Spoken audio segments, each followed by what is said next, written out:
Good evening. Thank you guys for coming. I know our first official press briefing is going to be on Monday, but I wanted to give you a few updates on the president's activities. But before I get to the news of the day, I think I'd like to discuss a little bit of the coverage of the past 24 hours. Yesterday, at a time when our nation and the world was watching the peaceful transition of power, and as the president said, the transition in the balance of power from Washington to the citizens of the United States, some members of the media were engaged in deliberately false reporting. For all the talk about the proper use of Twitter, two instances yesterday stand out. One was a particularly egregious example in which a reporter falsely tweeted out that the bust of Martin Luther King Jr. had been removed from the Oval Office. After it was pointed out that this was just plain wrong, the reporter casually reported and tweeted out and tried to claim that a Secret Service agent must have just been standing in front of it. This was irresponsible and reckless. Secondly, photographs of the inaugural proceedings were intentionally framed in a way, in one particular tweet, to minimize the enormous support that had gathered on the National Mall. This was the first time in our nation's history that floor coverings have been used to protect the grass in the mall. That had the effect of highlighting any areas where people were not standing, while in years past, the grass eliminated this visual. This was also the first time that fencing and magnetometers went as far back on the wall, preventing hundreds of thousands of people from being able to access the mall as quickly as they had in inaugurations past. Inaccurate numbers involving crowd size were also tweeted. No one had numbers because the National Park Service, which controls the National Mall, does not put any out. By the way, this applies to any attempts to try to count the number of protesters today in the same fashion.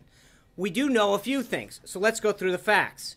We know that from the platform where the president was sworn in to 4th Street holds about 250,000 people. From 4th Street to the media tent is about another 220,000. And from the media tent to the Washington Monument, another 250,000 people. All of this space was full when the president took the oath of office. We know that 420,000 people used the D.C. Metro public transit yesterday, which actually compares to 317,000 that used it for President Obama's last inaugural. This was the largest audience to ever witness an inauguration, period, both in person and around the globe. Even the New York Times printed a photograph showing that a misrepresentation of the crowd in the original tweet in their paper, which showed the full extent of the support, depth, and crowd and intensity that existed. These attempts to lessen the enthusiasm of the inauguration are shameful and wrong. The president was also at the Central, as you know, the president was at the Central Intelligence Agency today and greeted by a raucous overflow crowd of some 400 plus CIA employees. There were over 1,000 requests to attend, prompting the president to note that he'll have to come back to greet the rest.